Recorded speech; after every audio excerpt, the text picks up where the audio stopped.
Hey guys, it's Ari from Literary Gladiators, and today I'm going to be doing my Roundtable Read video. Now, for the Roundtable Read, we did two different books. One of them was 1984, the graphic novel. 1984 is George Orwell.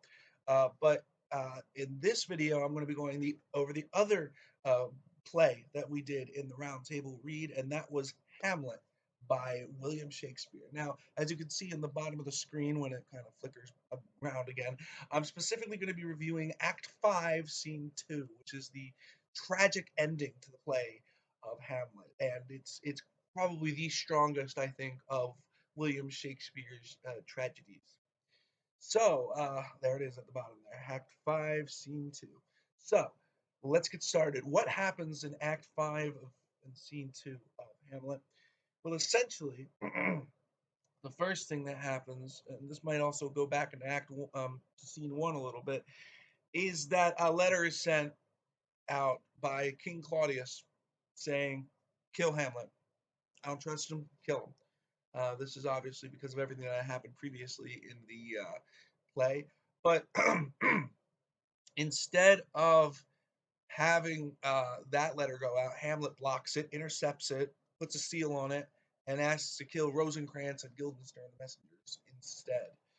So that's what happens at the beginning, and then eventually there is a duel that is given by Laertes and Hamlet, and they take swords and they fight against each other.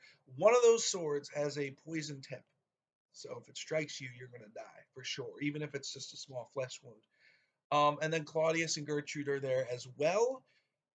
Claudius has a goblet that has wine in it, but it also has poison in it. He wants Hamlet to drink it, obviously, to kill him.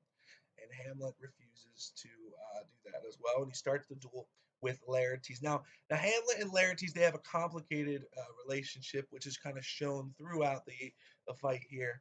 But the first thing major that happens is actually Gertrude drinks out of the cup that Claudius puts the poison in, which is complete accident, but it's what happens. Even though Claudius says, "Don't drink this," still gets drunk. Gertrude dies.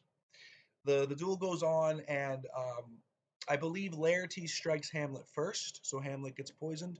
At some point during the fight, the blades switch, so Hamlet has the one with the poison hilt, slashes Laertes, and Laertes also dies. So that's already three people who well, the main character's kind of motherish figure, and Laertes who have all kicked the bucket at this point. They're not dead yet, but they're dying.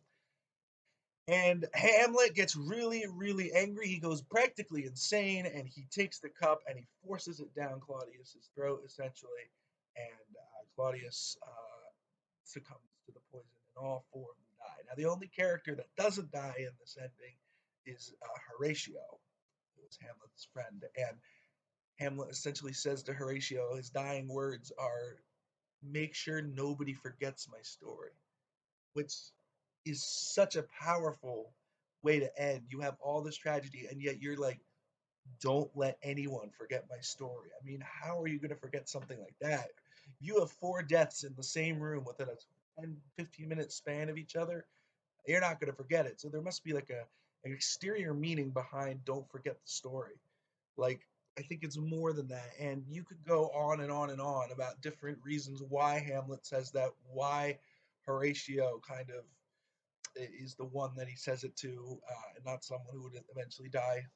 You know, obviously, there are not many characters that survive this story, but that's because it's Shakespeare, and that kind of stuff happens in Shakespeare tragedies. So that was kind of a synopsis of Act 5, Scene 2 of Hamlet. And if you haven't read Hamlet yet, I would strongly suggest doing it now. Even if you have read Hamlet, like in high school or in college, I would strongly read it again. Hamlet is definitely a 4.5 star story for me. It is 4.5 star tragedy by Shakespeare. It is my favorite Shakespeare play. It's up there with Romeo and Juliet and Macbeth, but this one is takes the cake for sure. And for those of you who find it a little bit easier to view things, you should definitely check out Macbeth, not Macbeth, excuse me, Hamlet, Hamlet with David Tennant as Hamlet and Patrick Stewart as Claudius. And it's a really wonderful, wonderful story, um, and a wonderful viewing. It's like a modernized version of Hamlet with like what are they called? Cameras, security cameras, watching the entire situation and actions as they go along, and it's quite interesting. David Tennant as Hamlet is wonderful. Now, quick diversion here. Why is this my favorite Shakespeare tragedy? Well, it's the happenstance involved in it. You know, like with Romeo and Juliet, yeah, both characters die, but only when one finds out about the other, and it is kind of happenstance. In this case, it's more tragic because it all happens at once. It literally happens within like a 5-10 minute period of each other, and some of them were complete things that could have been avoided. Did Gertrude have to drink from that cup? No. Did Laertes and have to use a poisoned sword? No. Did Laertes even have to do a duel? No. It was all stuff that was completely absent. The only death that I consider to be one that was necessary and to the plot, obviously, was Claudius. He was the only one, which made sense because he was the villain of the whole piece anyway.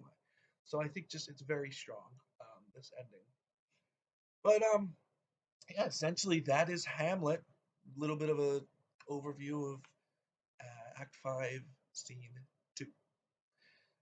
Make sure to subscribe to our channel, Literary Gladiators, and you can watch all the other roundtable reads, whether it is Hamlet or 1984, the graphic novel. You can check out our other guest contributors, as you can see on the bottom of the screen there. And the next individual video I'm going to be doing is a quite interesting one. I'm going to be reading a kid's book. So you guys should check that out when you get a chance. Anyway, guys, this is Ari from Literary Gladiators signing off, and I'll see you guys later.